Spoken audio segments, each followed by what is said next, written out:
नमस्कार, आप देख रहे हैं सी न्यूज और मैं हूं ज्योति अरोड़ा। आइए नजर डालते हैं इस वक्त के न्यूज बुलेटिन पर। गौकशी करने वाले 8 कुख्यात तस्करों को रुपैडिया पुलिस ने दबोचा। गिरफ्तार अभियुक्तों में 3 महिला व 5 पुरुष शामिल। मौके से पशु वध के औजार, चाकू, छुरा व एक मोटरसाइकिल इत्यादि बरामद। अराजक तत्वों की सांप्रदायिक माहौल बिगाड़ने की कोशिश नाकाम हुई। गौ तस्करों के खिलाफ पुलिस ने अभियान छेड़ रखा है। थाना रुपैडिया के ग्राम रंजीत बोझा की घटना बताई जा रही है और गांव में भारी पुलिस बल तैनात कर दिया गया है। ग्राम रंजीत बोझा थाना रुपैडिया में जो गोवध की घटना कारित की गई थी, तो उस घटना में जो लोग संलिप्त थे और जिनकी संलिप्तता से घटना कारित कराई गई थी, उन सभी 8 लोगों को गिरफ्तार कर लिया गया है। एक अभी गिरफ्तारी विशेष है। गिरफ्तार शुदा अभियुक्तों को गोवध अधिनियम के संगत धाराओं में जेल भेजा जा रहा है और उनके विरुद्ध कड़ी विरोधात्मक कार्रवाई भी आगे भी की जाएगी। गैंगस्टर एक्ट के तहत भी कार्रवाई करने पर विचार किया जा रहा है और इस प्रकार की घटनाओं में जो भी लोग रहेंगे उनके विरुद्ध बहुत ही सख्त कार्रवाई की जाएगी और इस प्रकार की घटनाओं की पुनरावृत्ति किसी भी दशा में नहीं होने दी जाएगी। वैरायसी संवाददाता संतोष मिश्रा की रिपोर्ट। चतरा सदर अंचलाधिकारी यामुन रविदास के खिलाफ कानूनी कार्यवाही करने की मांग अब धीरे धीरे जोर पकड़ रही है। सोमवार को ब्रह्म ऋषि समाज के सैकड़ों लोगों ने मृतक ओम प्रकाश सिंह और फिर संगम सिंह की पत्नी अनिमा देवी की तरफ से चतरा उपायुक्त दिव्यांशु झा को आवेदन दिया। ये हमारे जो अंचल अधिकारी चतरा जामुन रविदास जो है, ये पहले से विवादित रहे। समय समय पर इनके विरोध में लोग आवाज़ उठाते रहे, लेकिन अभी एक ओम प्रकाश सिंह उर्फ संगम सिंह की एक आत्महत्या का मामला हथुआ ग्रामीण जो थे उनका एक आया है, जिसमें उन्होंने सुसाइड नोट व्हाट्सएप के माध्यम से उन्होंने तमाम जगहों पे जारी करके उन्होंने बताया कि अंचल अधिकारी जामुन रविदास के द्वारा विभिन्न कामों के लिए ग्रामीणों से उनके माध्यम से पैसा लिया गया था और न काम उन्होंने किया न रुपया वापस किया, तो मजबूर होकर के उन्होंने आत्महत्या कर लिया फांसी लगा करके। तो मैं जो भी लोग वहाँ से आए हुए थे, तमाम लोगों का भी एक दबाव भी था कि हमसे मांग भी हुई थी कि आप सरकार में हैं तो माननीय मुख्यमंत्री से मिल करके जाँच करवाइए। तो मैं तमाम लोगों को ये आश्वस्त करना चाहता हूँ कि ऐसे भ्रष्ट पदाधिकारी का हमारे युवा यशस्वी मुख्यमंत्री श्री हेमंत सोरेन जी के राज में ऐसे भ्रष्ट पदाधिकारियों का कहीं कोई स्थान नहीं है। मैं माननीय मुख्यमंत्री से भी मिल करके, अभी तो चतरा उपायुक्त महोदय से मिल करके ज्ञापन सौंपा गया है कि निष्पक्ष रूप से जांच किया जाए। और मैं ये आप मीडिया के माध्यम से मैं बताना चाहूँगा, जिला प्रशासन से भी मैंने मांग किया है कि सीओ का और संगम सिंह का जो मृतक हैं उनका CDR निकाला जाए, उनके कार्यालय का जो CCTV फुटेज है वो निकाला जाए और उनका जो व्यक्तिगत संबंध का जो तमाम तस्वीरें जो सामने आई है उनको देखा जाए। उन सभी को आकलन करते हुए और तमाम वैसे लोग जिनसे पैसा लिया गया है उनका गवाह लेकर के और ऐसे दोषी अंचल अधिकारी पे निश्चित रूप से बर्खास्तगी का कार्रवाई होनी चाहिए और उन्हें विधि सम्मत जो कार्रवाई होनी चाहिए, यानी कि अगर उनको जेल भेजा जा सकता है, फांसी की भी सजा होती है तो उनके लिए कम होगा, क्योंकि ऐसे पदाधिकारियों के चलते आज हमारे आम आवाम ग्रामीण जो हैं बहुत ही परेशान हैं। अब जो है आम जनता एक प्रश्न उठा रही है कि थाने और कई अंचल में देखा गया है कि CCTV कैमरा नहीं है, जबकि बाजार और कई जगहों पे सार्वजनिक स्थान पे यही प्रशासन उन्हें मजबूर करती है CCTV कैमरा लगाने पर। तो थाने और अंचल इससे दूरी क्यों बनाए हुए हैं?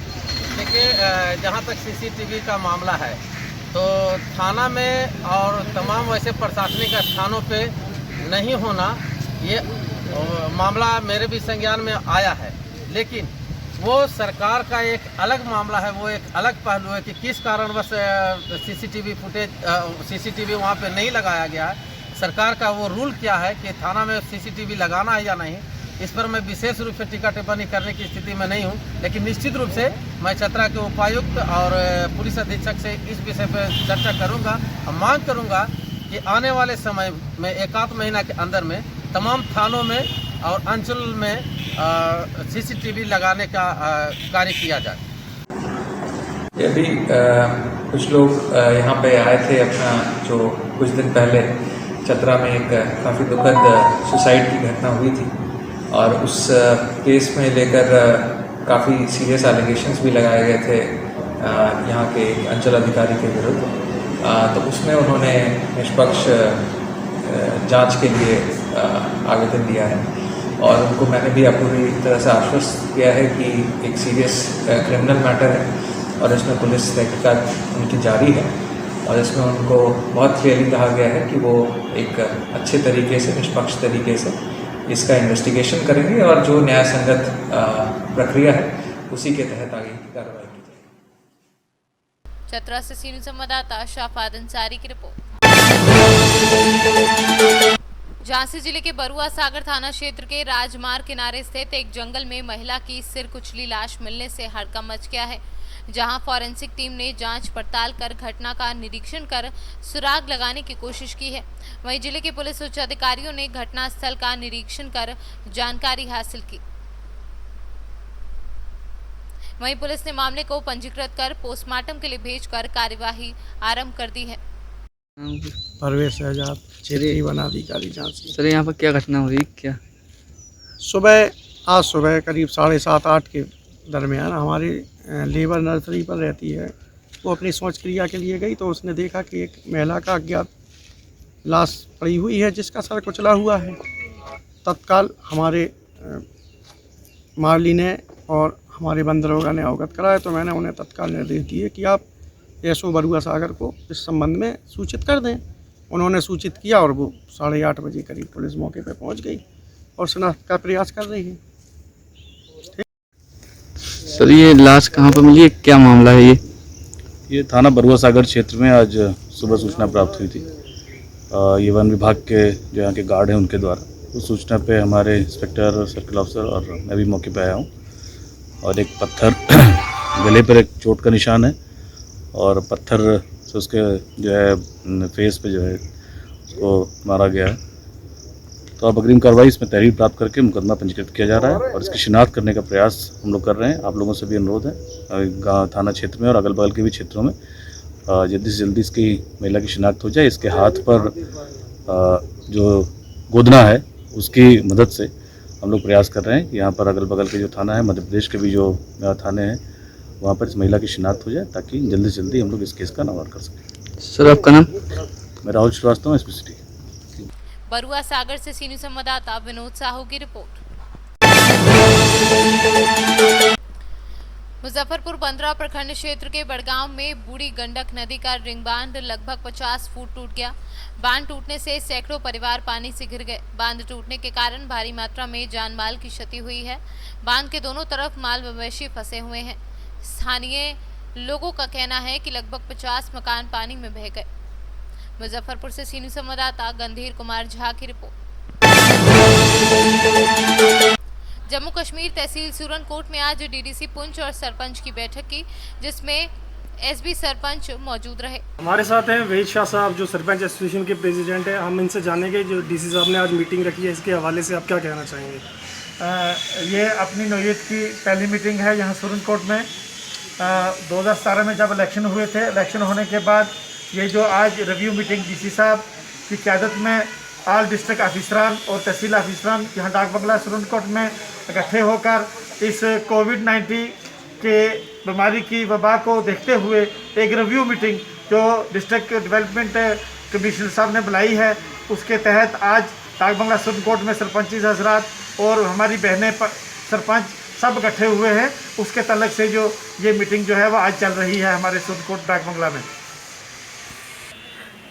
सरपंच साहब आप बताएं इस मीटिंग में जो लोगों ने आपने क्या क्या ऑप्शन रखे हैं, सरपंचीज हजरात ने आपने क्या क्या ऑप्शन रखे? मैं ये समझता हूँ कि हमारे सरपंच हजरात ने यहाँ पर बहुत सारी डिमांडें रखी हैं, क्योंकि हमारे सरपंच हजरात जो है रूरल एरियाज़ से ताल्लुक़ रखते हैं। पंचायतों का मसला होता है, यहाँ पे पानी का मसला है, यहाँ पे बिजली का मसला है, यहाँ पे बिजली के किराए का मसला है, यहाँ पे जैसे राशन का मसला है। बहुत सारे लोग ऐसे हैं जो बीपीएल में फाल करते थे, वो एपीएल में लगे हुए हैं। यहाँ पे रोडें वर्स्ट कंडीशन में हैं, जो अरसा 10 साल से 15 साल से जो कि तू पड़ी हुई है, वहाँ पे कोई भी जो है काम इस वक्त तक नहीं हो रहा है। उसके तल्लक से आज हमारे तमाम सरपंचों ने अपनी अपनी डिमांडें जो हैं वो रखी हैं जनाब डीसी साहब के पास। ताकि हमारी ये मांगे जो हैं वो डीसी साहब सरकार के पास पहुंचाएं और उस के ताल्लुक से जो है वो हमारे रूरल एरिया में जो है वो काम हो चुके। सबसे बड़ी बात जो मैं आपसे ये गुजारिश करूंगा कि हमारे तमाम सरपंचों ने यहाँ पे एक बात रखी है कि जो पहाड़ी रिजर्वेशन जो है इसके ताल्लुक से हमारे तमाम सरपंचों ने एक आवाज़ बुलंद की है कि उस पर जो इनकम बार रखी है कि 8 लाख के अंदर जो भी बंदा फाइल करेगा वही जो है वो पहाड़ी सर्टिफिकेट या उस रिजर्वेशन के अंदर आएगा। वो हमारे तमाम सरपंचों ने उसका सरकार से मुतालबा किया है कि जल्द अज जल्द जो है वो इसको कट किया जाए, इस आर्डर को वापस लिया जाए, नहीं तो हम जितने भी पहाड़ी लोग हैं हम रोडों पर उतरेंगे। हम तमाम पंचीज़ को हम अपनी बहनों माओं को रोडों पे लाएंगे। हमारे साथ जो ये इंसाफ़ी 70 साल के बाद जो एक हमारे गवर्नमेंट ने एक मेहरबानी की थी, उस मेहरबानी के बाद भी जो है वो हमारे कम्युनिटी के अंदर दरार जो है डालने की कोशिश की जा रही है। हम इसका पुरजोर मजम्मत करते हैं और हम इसको प्रोटेस्ट की शक्ल में जो है वो लाएंगे अगर ये आर्डर वापस ना किया गया तो। लेफ्टिनेंट गवर्नर साहब का भी शुक्रिया अदा करता हूं जिन्होंने परसों आके हमारे डिस्ट्रिक्ट को रिप्रेजेंट किया है और वो यहाँ पे आए हैं। मैं तहे दिल से उनका शुक्रिया अदा करता हूं कि उन्होंने हमारे डिस्ट्रिक्ट को प्रायोरिटी पे रखा और वो आए, हम लोगों की जो है वो बात सुनी। जहाँ पे बॉर्डरों पे जो आज शेलिंग हो रही है, हमारे बहुत सी जो हैं वो जाने जा चुकी हैं। हम ये गुजारिश करेंगे एलजी साहब से कि उनके ताल्लुक से भी जो है वो सेंट्रल गवर्नमेंट से रब्ता करके उन लोगों को शिफ्ट किया जाए जो बॉर्डर के ऊपर रहते हैं। मैं लेफ्टिनेंट गवर्नर साहब से भी ये गुजारिश करूंगा कि हमारे पहाड़ी ताल्लुक से जो है वो उसको आर्डर को वापस लिया जाए, नहीं तो हम जो है वो आंदोलन पर उतरेंगे तो वो सरकार के लिए भी अच्छा नहीं रहेगा। सूरनकोट से सीनियर संवाददाता खालिद कुरैशी की रिपोर्ट। इस वक्त के न्यूज बुलेटिन में फिलहाल इतना ही। देश और दुनिया की तमाम बड़ी खबरों के लिए आप देखते रहिए सी न्यूज। हर खबर आपके साथ, आपके हाथ।